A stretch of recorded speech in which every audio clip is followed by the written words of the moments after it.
I know a little bit about lemonade. When I was a child, I did sell some out front my house. My granddaughter recently was selling. So I know a little bit about lemonade. I actually looked at the company and the stock when it was really Mhm. starting out and thought, there's some things I like about what they're doing here. But 300% in a month. No, Yeah. we're talking about, Bitcoin levels here. What in the world is going on with lemonade? Why did it pop so much? And what did you learn on your trip to New York City?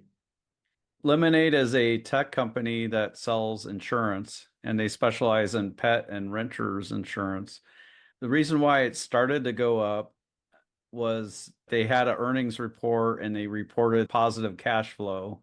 So they're a company where they're pretty high R&D spend and headquarters spend, and if they didn't grow their business, they would just keep losing money. But they're growing pretty rapidly, and they're about to move more forcefully into car insurance. Hmm. So they're not a company that's like suddenly discovered AI. They've been doing AI for 7 years, like before it was cool.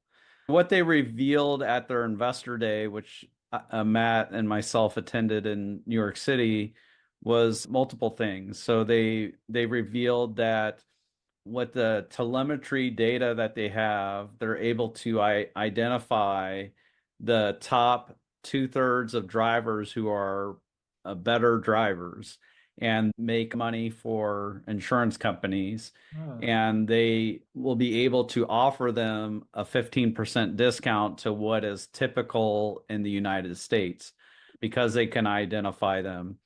Um, and what they found is the conversion rate when you offer that type of discount is 100 to 150% higher. So it makes it easier to get them as customers. They really haven't tried to upsell or cross sell their current clients and pet and renters into car. But now that they have the data and they've done the testing, they're going to be doing that more forcefully starting next year. Hmm. Um, the other piece is that because they're cross-selling existing customers, their cost to acquire those new customers is essentially zero.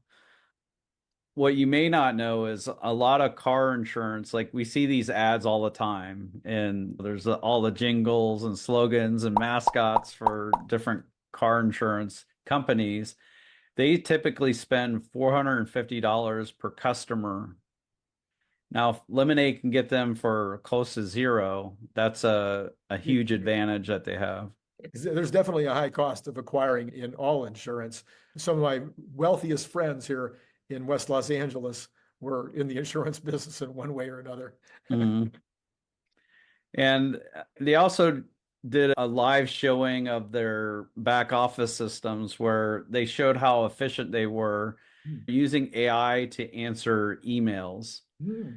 They went through several email responses and did pass and fail for them. One of them where they did a fail, it didn't give a very friendly response. The person was like, I need to ensure my engagement ring. How do I go do that? And it just gave a very cold response and told it where to go. I see. Whereas their chatbot is like very friendly and bubbly. So they gave it the correction. What's different about their system is they want it to be deterministic, where it now does the new behavior. And so they made their system where it does that. The other thing it showed was on reviewing claims, the AI didn't correctly, it failed portion of a claim and kicked that to human review.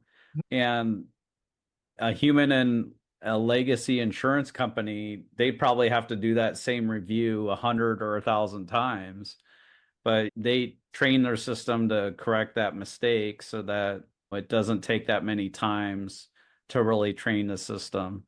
They're really AI first and saving a lot of cost from that. They showed that their cost to resolve a pet insurance claim had dropped 70% over the last 4 years just because of their technology. So really, I like them because they're keeping their costs low. Their costs have been flat despite growing their revenues by 50% as far as their overhead costs. That's a really big deal. One of the things that's shocking with the stock shooting up is there's this company called S3 Partners. They used to track short interest on Tesla. You all may remember that the short interest was 30% or higher in Tesla shares. It was also the most shorted stock for years. Yeah. Yeah, and that's the case for Lemonade, where it's over 30%. And according to S3 Partners, we're not sure about today, but yesterday and before, there really hasn't been much net short covering. So there may have been some shorts that covered, Yeah. but there have been new shorts that have come in. Well, that would make some sense. If I was going to short the stock, I'd short it now, not 3 weeks ago. Yeah. So there may be some people doing that, but that's really surprising. And they're flipping the switch where they're now cash flow positive. In a couple of years, they're going to be profitable. So you have the whole S&P inclusion Oh, type thing that could happen if they continue to grow. Even though it's gone up tremendously, it's still not where we value the company. We released a valuation in March when the stock was around $16 that we believed at present value is worth $82. oh, okay. All right. So you're on the way, but you're not there yet. Yeah.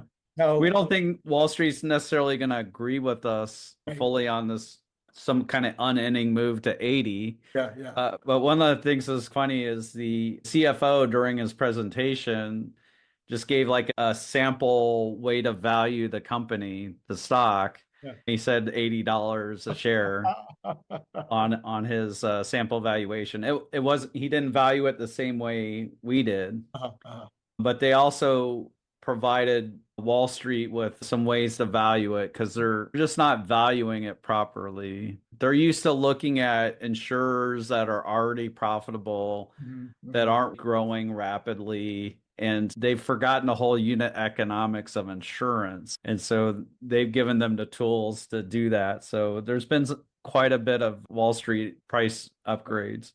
So one of the things, of course, they have in common with Tesla is that they're in the car insurance business. And like Tesla, your point is that they are using data to change the way that they decide what the rates are. Now they don't have quite as much data because Tesla has the actual data from their actual cars in terms of the way the car acted in an accident and the way that the consumer is driving on any given day. But Tesla has the video. They have the video. Yeah. So So Lemonade they have telemetry, and they say it's so good that they say they know. So if it's just someone with their phone, they say they know where that person is sitting. So they know if that person is the driver or the passenger. Okay. Even if they put the phone in the console, based off of whether you get in the left or the right, it's a different reading on the accelerometer in the phone. Wow. They can also tell where you're sitting based off of the G-forces during a turn. So whether you're sitting in the front or the back, the G-forces are a little different. Interesting. Yeah. So they're using that methodology to set rates, and Tesla, using similar methodology, has only been able to get into whatever it is, 30 something states, I think, at this point. Do you have any idea whether Lemonade is running into any of the same kinds of problems that Tesla is in getting into these various states and using this methodology?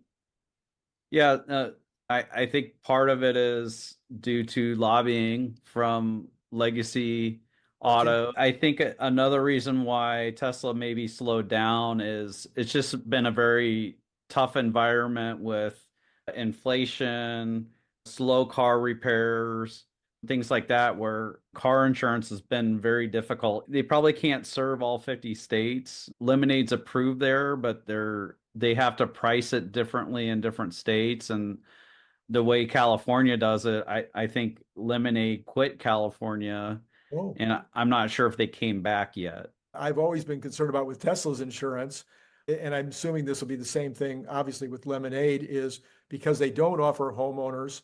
They do offer renters, which is good, but they don't offer homeowners. So then, and they probably don't offer umbrella packages or whatever. So the bundling problem. So I had, two rentals in my own house and two cars and an umbrella all in the same bundle, and that was saving me a lot of money.